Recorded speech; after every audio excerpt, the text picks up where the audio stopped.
My favorite character. It really has to be Don Isidoro. Um, I, Nice. I, I, I think it's a character that really evokes to my childhood and the absence of an older masculine figure that served as a guide. And I think that Don Isidoro allowed me as a writer to reimagine what it could have been, uh, having that type of grandparent present in your life. And I think that the fact that he knows so much about his grandson without really being nosy about it is something that I find extremely beautiful. So I really took a lot of caring into that character, and it's a character that really lives very closely to my heart. And Oh, fantastic. for me, I think that it's a really interesting question. I think that Perez, the policeman, is my favorite character. Um, for me, it's a funny guy, but I think that he, like, in a way, represents like this overall like feeling of or sensation that I wanted to like transmit with the film. This sensation of despair, and also I'm really a fan of the like film noirs and yeah, thrillers and all that. So that character like allowed me to work like the universe of the noir, of this like kind of like Caribbean noir in a way. So yeah, it was really fun to work like to write that character and to work with Felix Herman, the actor that did that character. Yeah. Fantastic. So, if you don't mind, Andres, let's dig into your film a bit more. This is Candela, which was the feature that we watched today. So, I think my favorite character had to be the titular character, Hmm. Candela. So, we don't cry for you, but since you're the writer and the director, I'll let your opinion stand in this room. I Yeah, loved it's. Candela though. I'm And so, sorry. my Go next on. question, No, right like ahead. it's really actually it's really fun that you say that. Yeah, like Candela had the name of the film, so yeah, I think that it's one of the Mhm. most special characters like on the shows. I really love the shows. So yeah. Yeah. So we're allowed to agree Yeah. but disagree, right? We both love Candela as well. No, we had a hard time. I had a hard time choosing because all the characters in that film were wonderful. Perez, as you said, he's the police officer, right? Sarah, Candela, Morena. Those were my four favorites. So I couldn't choose one either. So I don't expect you to be able to. Um, so I was really interested in what directorial techniques you used to expand the suspense in Wow. Candela. Because one of my favorite parts of it was, in particular, like you worked really well with audience expectation a lot, right? Like you were playing with audience expectations a lot. But I think where you did it most brilliantly was in this section after Sarah and Yeah, the poet. Renato's Candela. Renato, yeah, Candela's boyfriend, Renato, Hmm. after they had their altercation. And we didn't know who emerged from it, if anyone. That was a brilliant play in suspense. I enjoyed that so much. So talk to me about how did Look, you build that out?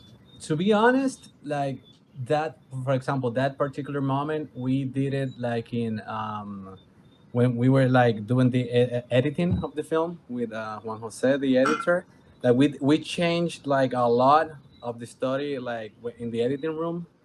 So to be honest, like we had like like for me the fight, it wasn't like working um in the editing room, so we were like desperate.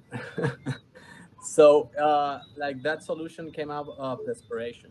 to be honest. Like, and yeah, and it's really interesting because, for example, the I don't know if you remember that when they fight at the end of that part, I have like this dolly out of like the hallway.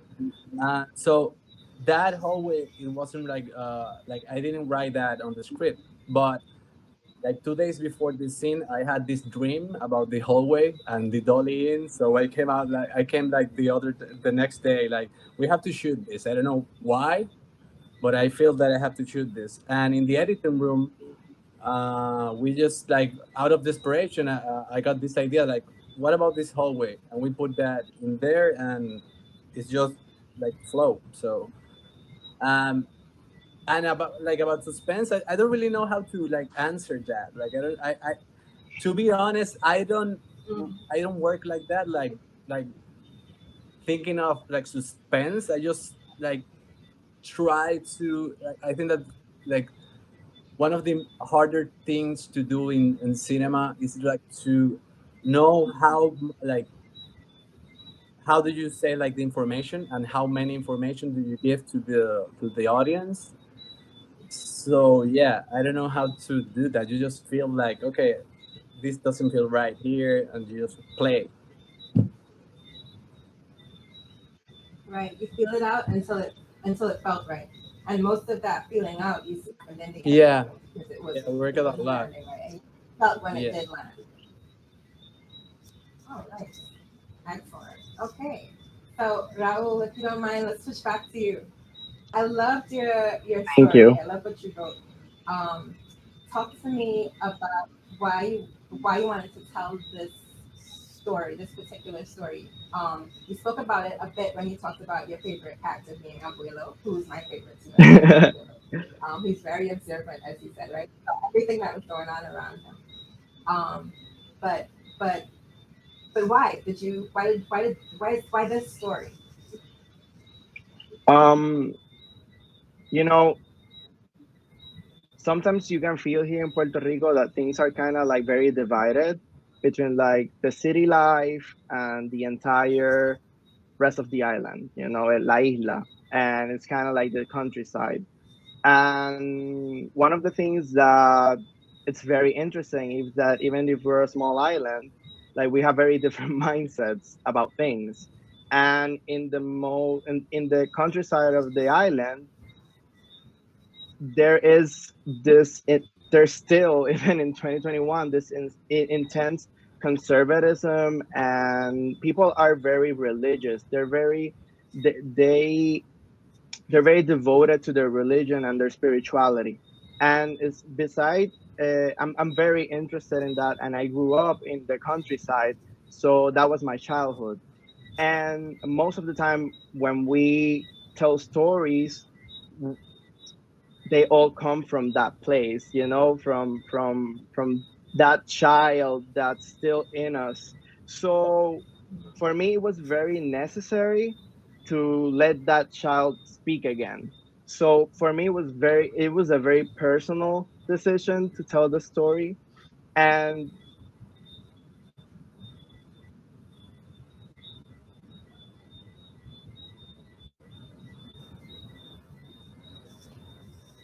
Yeah, We we lost lost him. Raul for a bit. I'm sure we'll get him back, but while he's gone, we have a chance to speak with Andres a bit more, which is very exciting.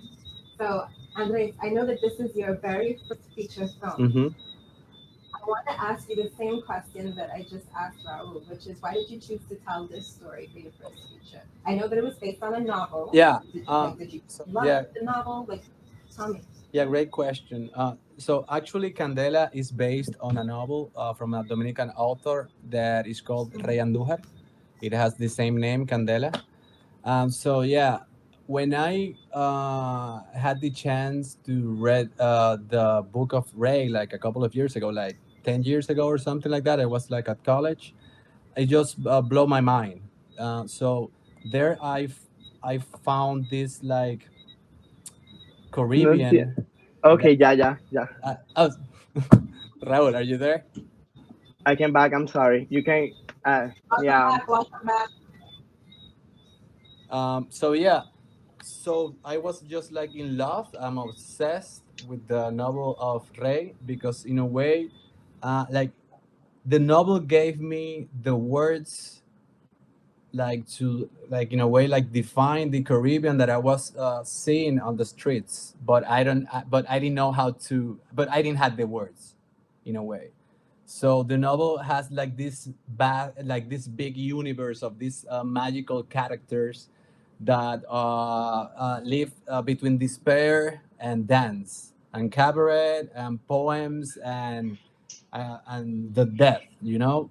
So I was really thrilled about the universe. So with the film, I just tried to honor the novel as a fan. That's it.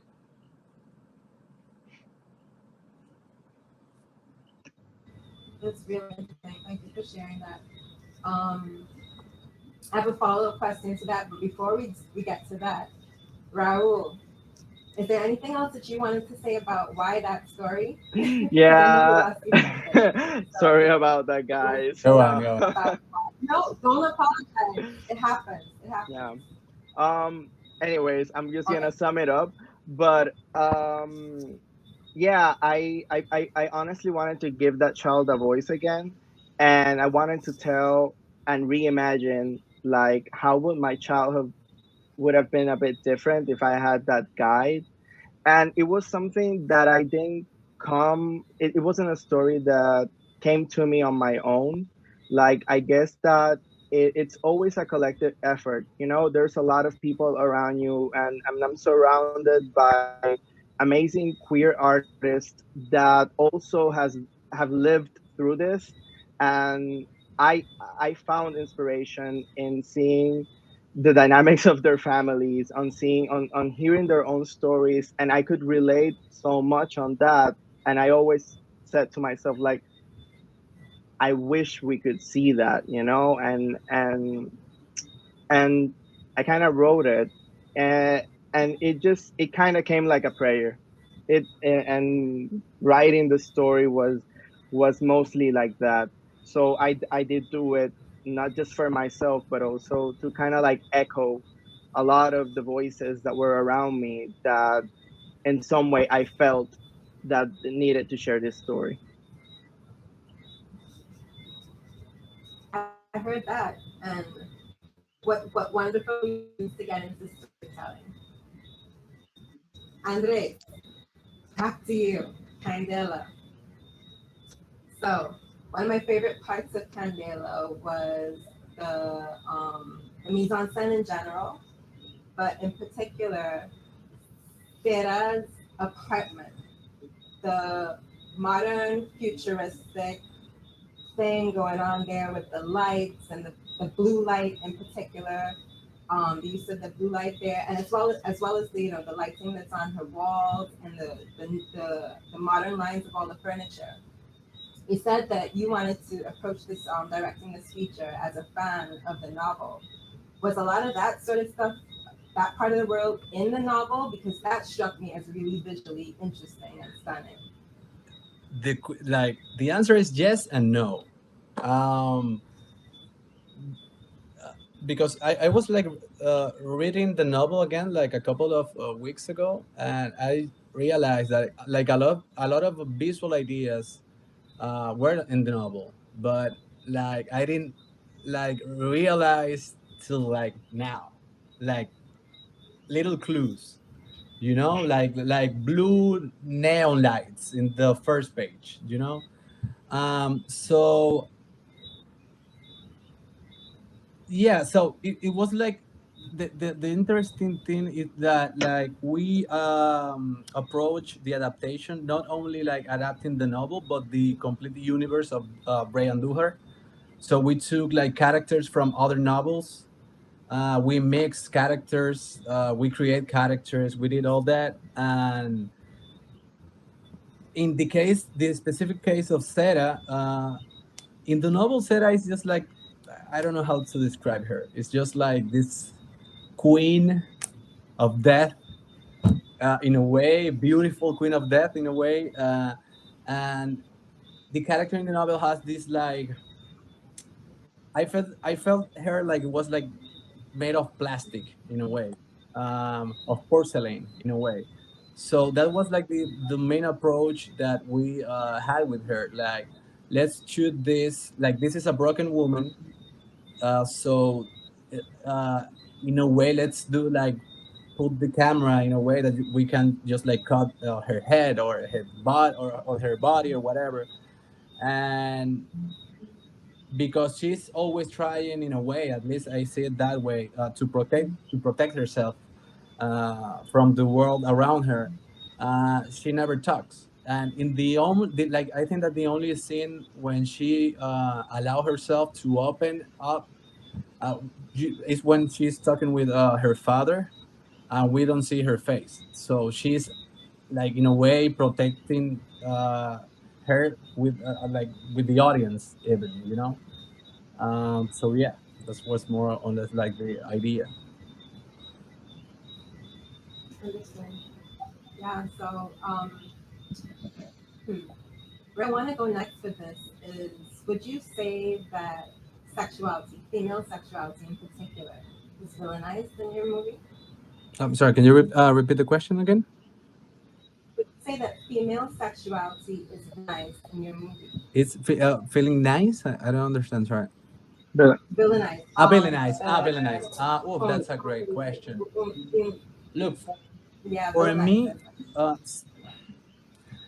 that's a question that Made a I villain. still like ask myself in a way, because I was really afraid, like, about how to portray the sexuality, not only with Sarah, but with other women in the film, because I had this Morena, that in a way she just like selling this idea that she's only going to be happy with a man or whatever. I just try to like portray what I see here in the Dominican Republic, with in the case of Morena, and in the case of Sera, for example.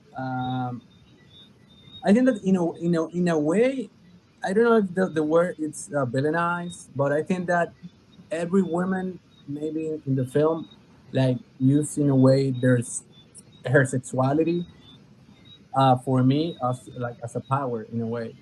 Um, and in the case of Sarah, for me, she's a victim of the circumstances, and she find a way to escape in her sexuality. I'm talking about a country that, for at least for me, the Dominican Republic, a very like religious country in a way, Catholic country. Women can talk about her sexuality openly, in so many ways. So I think Sarah, like in a way to fight that idea of women in the country. I don't know if I did it right. I know that I'm a man, but yeah, we try to do that. No, I was definitely thinking about Sarah and Morena when I asked that question. So I'm so glad that you brought that up. And one of the most interesting takeaways from your reply, I think, is that you made sure to separate the difference between women using their sexuality for Hmm. power and using their sexuality making them a villain, right? Because using your power doesn't necessarily make you a villain. So I love that your reply sort of touched on. I don't know if I would say that I villainized them, but I definitely did put them in a position where their sexuality was used as a power. Yeah, but that's the thing for me. Like, I know that for many people, for a lot of people, maybe Sarah it's the villain of the film. But for me, uh, she's not the villain. She is just trying to survive, like all the other characters. So yeah, for me, she's a victim. Yeah. Thank you for that. Thank you for diving into that. Raul, here I am.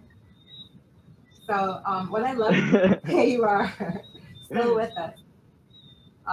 So what I loved about your writing in Mano Santa is that the entire story was told very subtly, and almost all in the subtext, which was really nice, a really nice like soft sort of story experience.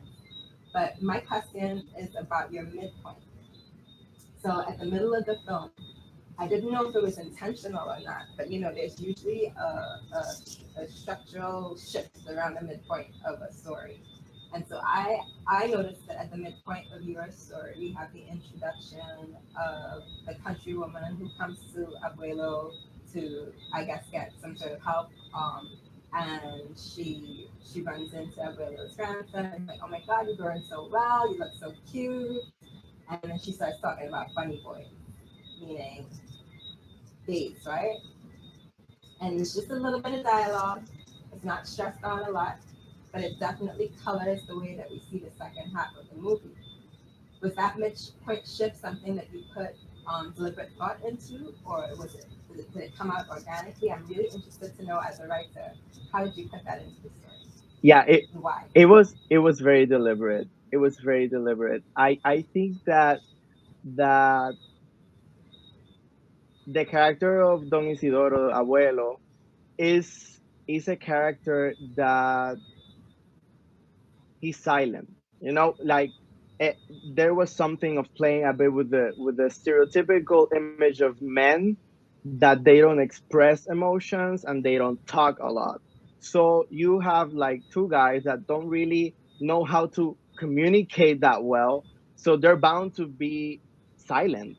So indeed, the film didn't have like that much dialogue between them, but there's always, like, I remember in my childhood, like, you would walk around the town, and people would stop you by, and they would be like bickering a lot and being very noisy, and I was like, that's kind of that moment when the bubble bursts. And it's like, it didn't really matter. While they were together in the house and doing their things, they kind of understood each other because there was acceptance above all. But when a stranger comes, it's noise, and I did write that character thinking that we wanted it to be noisy, and chatty. like like she just starts talking, and she's saying everything that comes into mind and not really understanding what it means, but they get it, and they don't have to say anything, they just look at each other. And yeah, it was kind of like intentional. It was a way of kind of masking some sort of conflict also. I'm not very driven into working with drama and conflict as a strong force. Sometimes I think that it kind of sometimes goes unseen, and sometimes the most violent things that we experience are not usually aggressive, but sometimes it's because they're invasive. And that's that character, where we just see that one person that we know he heals a lot of people in the town, but the moment that we see that certain episode, it was enough for them to kind of like trigger, and like also kind of pull the audience, I guess, to to to see the other side of how we are, sometimes how we deal with the otherness of people. So yeah, it was fun. I laughed a lot writing the character. Like, it was just one scene, and it was just like this very long uh, uh, conversation with herself. So yeah. Oh no, that's fantastic. Favorite takeaway from what you just said? I love that you said that you like to work with conflict in a way that's pulled back and that makes it something that's in the background, and that's exactly what you achieved Thank you. with um, with your film. You definitely achieved it. The conflict is there, it's loud, but it's very subtle. So Danielle from our audience wants you to know, Raul, that she loved the simple ending Thank of your film. you. She loved the simple I ending. I have to say that's also like a big shout out to Steph Camacho and Samara. And Raisa, like the DP and the director, and Paddy Cruz, the editor. Like, that ending, it was a thing that it was constructive collectively. And I must admit that I had written a different ending, but the way that the director and the producer and the editor worked around the film, they they came up with this ending, and for me it represents even better like the whole meaning of the story. And I was extremely surprised as a writer. So thank you, but it's also a big shout out to the team behind the film. Yeah. So just a correction, that lovely comment about that beautiful ending that your team crafted together came from Dariel, not Danielle. We want to make sure that we get Dariel's name right. So Dariel, Raul has heard you. Thank you. Andres, Andres. So after Candela. Morena, I have to talk about Morena because I want to know what your opinion is about Afro-Caribbean representation in Latinx films. Um, I don't know if I'm the correct person to answer that, but I'm gonna. Yeah, Well, you made a film like, with a yeah, black woman, Afro-Caribbean woman, so yeah, you can but answer. look, for real, I just like, yeah. Okay, so I'm gonna try. Um, so Morena, it's like actually in the novel, Candela is not a drag. Candela is Morena. Uh, it's a Mm. secondary character in the novel. So the novel has the name of a secondary character that is this woman. And I just like she's black in the book. So for me, she had to be black. That's it, And so I found this amazing actress Ruth Emeterio from the Dominican Republic, and I watched her in a couple of films here, and I just fell in love with her. And I was just like, I think that she can portray this beautiful, voluptuous black queen, uh, like with her, like, and we just go for it. And yeah, I don't know, like, what more to say about her. Was she Haitian in the What? novel? Was she Haitian in the novel? Yeah, like, Was I'm she really Haitian in the interested. Like, novel, or for me, was yeah, that a decision? she's half Asian, half Dominican in the novel, and for me, that's one of the most one of the things that I'm more like interested in, like this relationship between our countries, because we share the country, the island. Sorry, we share the island with Haiti, so. As in other countries, like the border is really complicated, and the relationship between our two countries is complicated, and there's a lot of people in the Dominican Republic that are like half Haitian from Haiti and half from the Dominican Republic, and they don't have, I don't know, they can get an ID, for example, and all that stuff. So I'm really interested, like, in a way, um, give voices to those people. Like, so yeah, Morena in a way is there just to fill that gap, that, because I wanted to talk about that problem. So Candela for me, sorry, Morena for me, uh, more than actually like all this sexual, that she's a sexual worker or whatever, or she's in love with this guy that is in a way is an asshole. Like, for me, it was more important. Like I didn't try like to judge her. I just wanted like to use the character to talk about these persons, that these invisible persons in this society. So for me, Morena is that. Got it.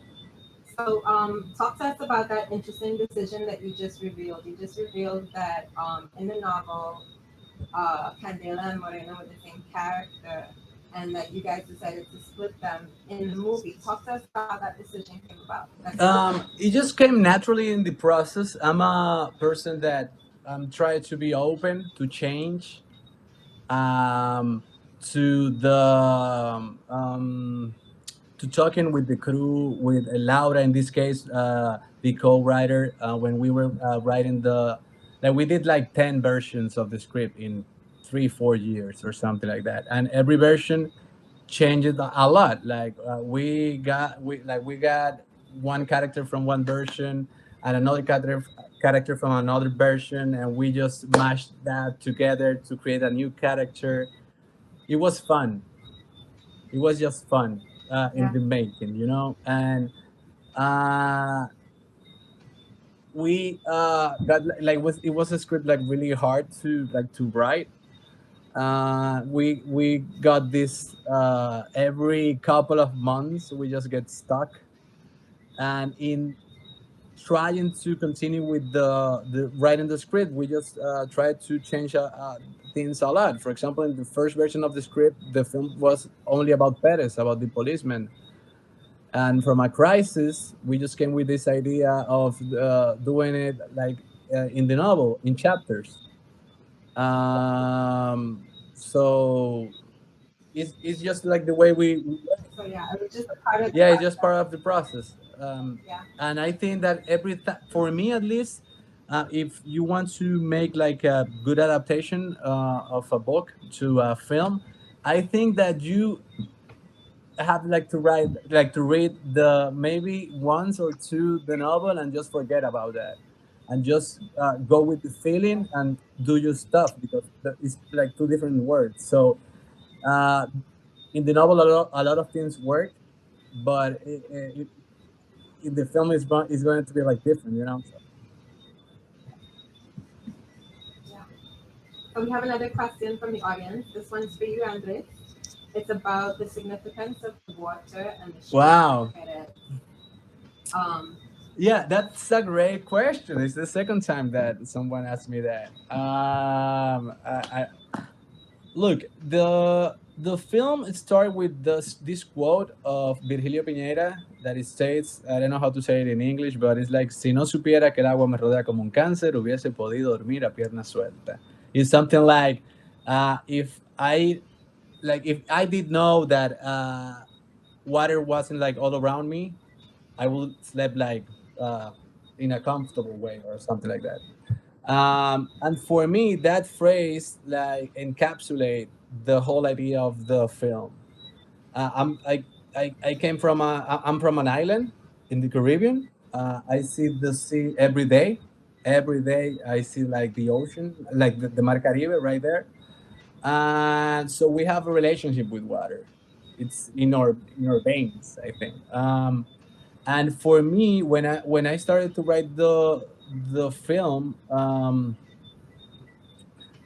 this idea of the sea, that for a lot of people is just like fun vacations and all that. For other people, the same sea is like the representation, like of a jail or something like that. Like you can not go out from an island if you don't have a visa or whatever. So that just it was like the starting point with water. And to be honest, I don't really remember how the idea of the boat came. It was just like when when we were like writing the script, we wanted to transmit this idea that Perez lives like around the sea. Like the sea was just like a couple of blocks away. So in the script, there's a lot of sounds of a boat, of a faraway boat, and that was it. Like that was the idea. So the the the scene with the dream, with the water in the apartment, that was in the script. That was like in the script with the boat, the little boat. But actually, the big boat, there was a gift from the universe because it wasn't right. Like I didn't wrote that on the script. The day that we were like shooting that, a boat came out just in that spot in that moment with the camera right there, and in a really magical and a strange way it connect with that little boat that actually was like write it in the script. So and I don't know what it means. The ball We call just that there. synchronicity. Yeah, that was a meant to happen moment for that movie. Yeah, it was it was magical, like to shoot that. Yeah. Fantastic. We have another question from Israel. It talks about what do you think is the commentary of this film when it comes to the status quo of Dominican society? Can you repeat the question again, please? So the question wants to know, what do you think your commentary of this film is when it comes to Dominican society and the status quo of Dominican society? Wow, big question. From Israel. Like I don't know. I just tried to do like I tried to do a social film. I tried to do a film uh, that shows some bad things that I see uh, in the streets. A lot of inequality, uh, Hmm. a lot of corruption, a lot of people with power that use that power in a, at least I think, in a bad way. So I wanted to portray my society and Santo Domingo because I was born and raised here. Um, I don't know if the film can change anything. I don't know. Uh, but I just like the film is there, so let's see if if changed at least one spectator, and if I think that if the people in the Dominican Republic that go to see the film, at least at the end of the film, come out with questions, I did my job. So you definitely then are setting out to instigate some questions and thinking, Yeah, right? definitely. Yeah, You want uh, to yeah, instigate. definitely. For me, it was a starting point, like to ask myself this question about like what does it mean to be from the Caribbean in the 21st century? Um, Mhm. because I'm tired, like for like that people from other parts of the world that they don't understand what it means to be from this powerful and strange fracture and this weird thing that we call the Caribbean that is changing every day. I'm tired that people that are not from here or that don't understand it like, as we do try to tell us how we have to say our own stories. Yeah. So for me, that was the question. Like, I know that I'm not what this person, I don't know, in Spain or France or whatever, is telling me that, like, I found this that a lot when I travel. Like, you are from the Caribbean, so you live in shorts and you go to the beach every day. And I'm like, no, it's not like that. But it's not like that. So I have to ask myself the question. So how it is, how it is to be from here. What it means to be from the Caribbean right now. So I started the film with with that question and the script. So if people that watch my film at least think of that in the Caribbean, if they deny the proposal that I'm doing or they love it, uh, it's the same. But at the end of the day, I want to people have their own definition because as all the island in the Caribbean that Puerto Rico it's connected to the Dominican Republic, but at the same time it's really different. So it's like every Caribbean person is different. So yeah, we have our own visions. There's millions of Caribbeans out there. Right? Millions of Caribbean perspectives, a multifaceted region with a million stories to tell. I love that. So, my next question for you, Andre, is about one of my other favorite movies of the film. But we're back to Sarah. Sarah. I think I love Sarah. But I told you I love like four of the characters, right? So it's when Perez confronts Sarah in the steam room. One of my favorite scenes. And Yeah. you were as a director, I'm like, okay, so he's working with this performer. And you gave the actor a cue to open her eyes. Well, I'm assuming it was you, but you tell me if it came from you or the actor. I'm assuming that it was a directorial decision. Yeah, it was. When, okay, good. When Perez says supposedly that you supposedly had this altercation with this guy, he uses a word that puts conditionality on maybe what you said happened with this guy didn't happen. Mm-hmm. And I think it was supposedly. I don't remember what the Yeah, supposedly. supposedly. At that moment, she opens her eyes, and her eyes were closed the entire time. But when he said supposedly, she opens her eyes. That decision, Andres.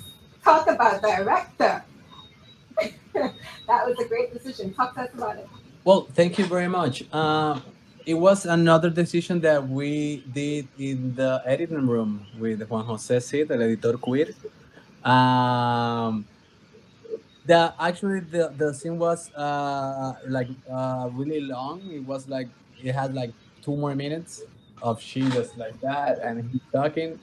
And so actually the conversation that he has was like created in the editing room, the final conversation.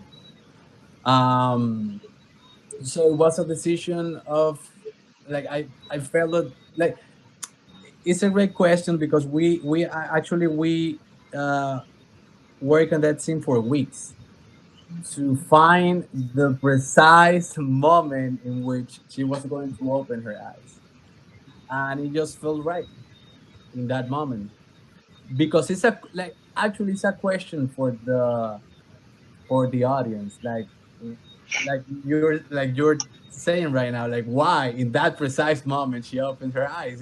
Is he's doubting about that or she, what is happening? Yeah, so Yeah, no, definitely. Like I said, you're brilliant at playing with audience expectations. And I think that I'm excited to see what other works come from you as an thank you. author and how you continue to grow your career. I've been told we have 45 minutes, so unfortunately I need to wrap up because I could take this conversation forever. And I know that the audience is eager to ask you a million questions too. But I just want to end up by telling you again, congratulations on having made a wonderful film. And thank you for you know.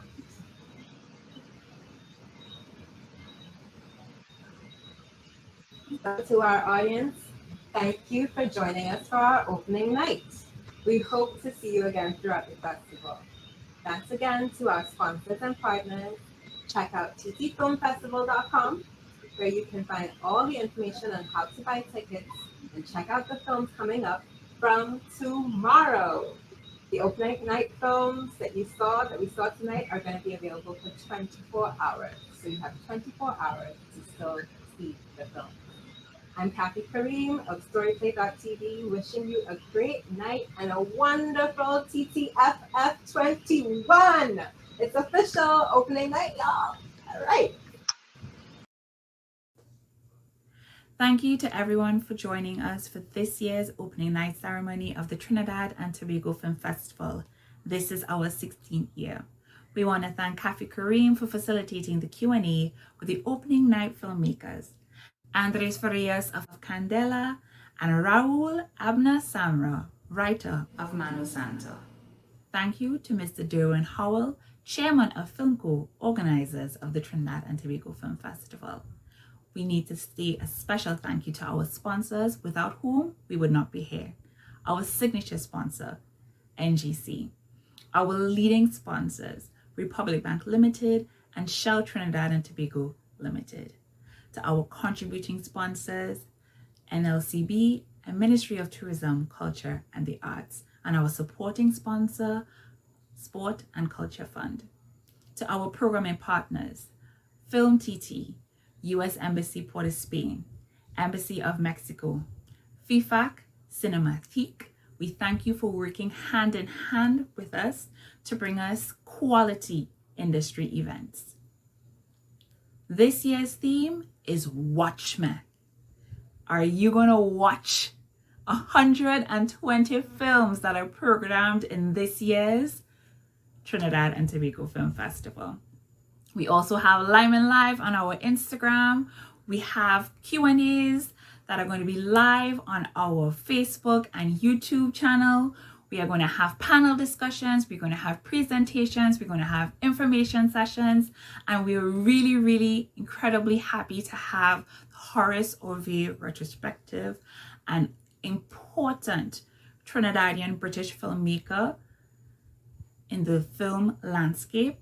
We're also going to have TTFF talks with his son, Zach Orville, who is also an incredible artist in his own right, and Michelle Stevenson, who is an amazing filmmaker that is also showing the struggles between Santo Domingo or Dominican Republic and Haiti.